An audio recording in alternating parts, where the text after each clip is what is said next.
I would like to call to order the July 29th, 2008 meeting of the Glendale Redevelopment Agency. May we have the roll call, please? Agency members: Draymond. Here. Quintero. Here. Weaver. Here. Yusefian. Here. Chairman Najarian. Here. May we have your report? The agenda for the July 29th, 2008 regular meeting of the Glendale Redevelopment Agency was posted on Thursday, July 24, 2008 on the bulletin board outside City Hall. Next item, please. Next is approval of minutes. Is there a motion to approve them? So moved. Second. And with no objections, the minutes will be accepted as submitted. Next item, please. Next item is oral communication. Discussion is limited to items not a part of this agenda. Each speaker is allowed 5 minutes. Members of the redevelopment agency may hear a question or respond to the speaker, but there will be no debate or decision. The matter may be referred to staff through the executive director for an investigation and a report. I have a card from Herbert Milano.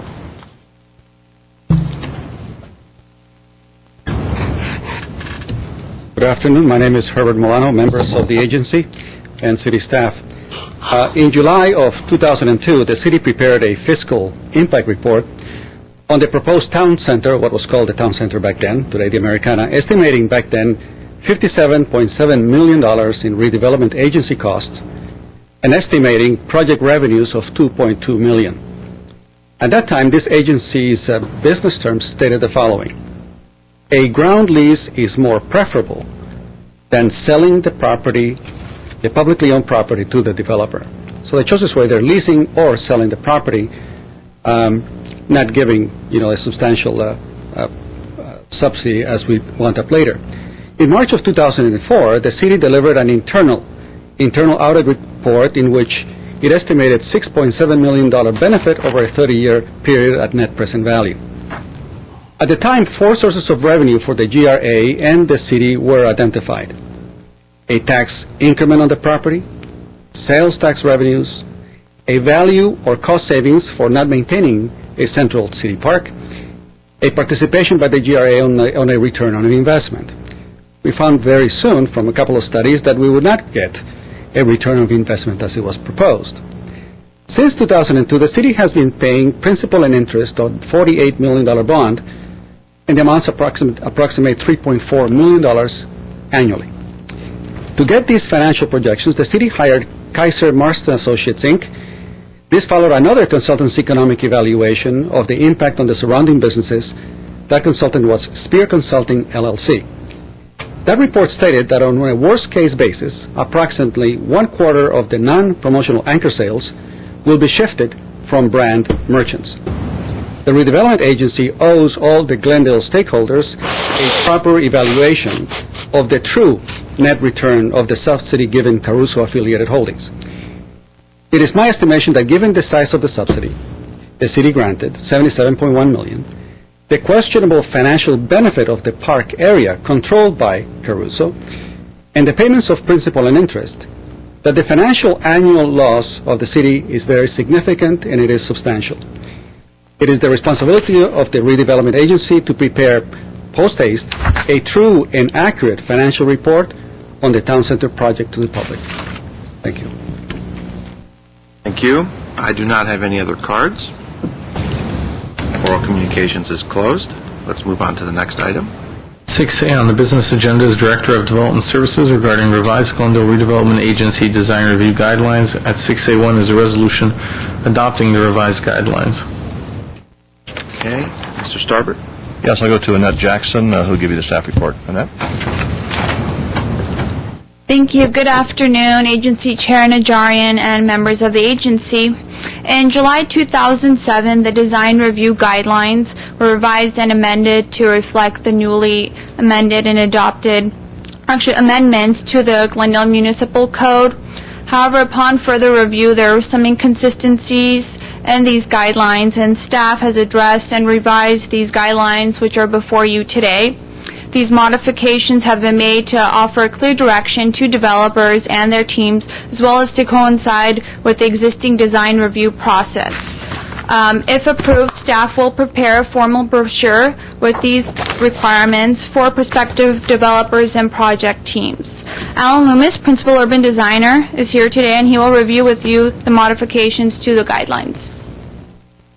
Okay, Mr. Loomis. Just very briefly, a number of modifications that have been made is largely to clarify some of the language and the existing guidelines that had been confusing for a number of project teams. So largely that's what this is about. Principal among those is now that we've moved to a two-stage process as opposed to what at one point was a three-stage process, we've renamed these the stages to schematic design stage 1 and design development stage 2. That provides a lot of clarity to development teams because that's how architects and development teams think about the phases of their project. So as soon as we say stage 1 is a schematic design package, architects immediately understand what they're required to prepare. In fact, actually, a number of the modifications that we made, we've sort of resequenced some of the order of what drawings we want to see in what order, is actually based on some of the recent submissions that you've actually reviewed over the past year. So that's effectively what this amounts to. It's just a clarification of some of the existing guidelines that we've already had in place. The one modification to that is a kind of new requirement would be the requirement for a physical model for projects over 4 stories or 50,000 square feet. We think this would be useful because these projects tend to be fairly complex with a kind of interesting mixture of open space and heights of buildings, and actually seeing a physical model, even if it's just a series of blocks of wood, is very helpful in understanding how a kind of complex project comes together. So that would be a new addition to the requirements beyond what we've been asking for in the past. So, very briefly, modifications. Any comments? It's your second. I thought that when we adopted the guidelines a few months ago, we talked about not having a need for model since now you're able to do modeling by computer. Why do you still feel that you need to have an actual physical model? I think one of the values of having an actual physical model is that everybody who's reviewing the project can actually pick it up and get the view they actually want. The computer models, you're sort of limited to whatever snapshot that the development team wants to give you. With a physical model, you can stick your nose in it, turn it around, and actually see the view from a particular angle that you want. But aren't we talking about the virtual modeling that you could literally rotate the building and see all angles of it and be able to do all of that? Yes, that's in the computer, that's how it exists, but in terms of the submission that ultimately comes to you as the agency, or as we reviewed it, staff were looking at snapshots of a digital model, and they're just printouts of a particular page. Well, why can't they just provide you the CD so you could just put it in your computer and just look at it and do whatever you need to do? We could do that, or ask them to bring in their laptops, and we've done that with some projects. So I like to have both options available. Building models cost a lot of money, and modifying them costs even more money, while it's much easier to modify the one that's in the computer. Especially with the CAD designs today, Right. You could do amazing things. But if they're going to do all that work and to just give you a black and white version, it's useless to an extent. We could certainly put in some sort of language that would say we'd like the option I think having a virtual model that's what I would see, or a prefer. physical And model. if there is a virtual, I like them to give you a CD or a computer, so you can actually manipulable. manipulate it. We could put in that as an option. Thank you, Mr. Quintero. I agree. That's the way to go. I can't imagine that someone who's going to build a substantial building doesn't have the capabilities of doing that. Okay, I have a question for you, just so I'm clear. When we get projects before us, we have design review stage 1, design review stage 2 that comes before us. But I see you've got 4 stages here. That doesn't affect our role in stage 1 and 2. It looks like stage 3 and 4 are outside our It's obtaining the building permits and the construction approval and all Right, that. and those have always been part of our process. Okay, so that doesn't change Right, the that's terms that we're our following. work going out in the field and making sure they actually are building what they told you they would build. Okay. Any other comments? Not, I'll entertain a motion. Move 6A1. With the modification. With modifications. Modifications by Mr. Yusefian and Quintero. Thank you.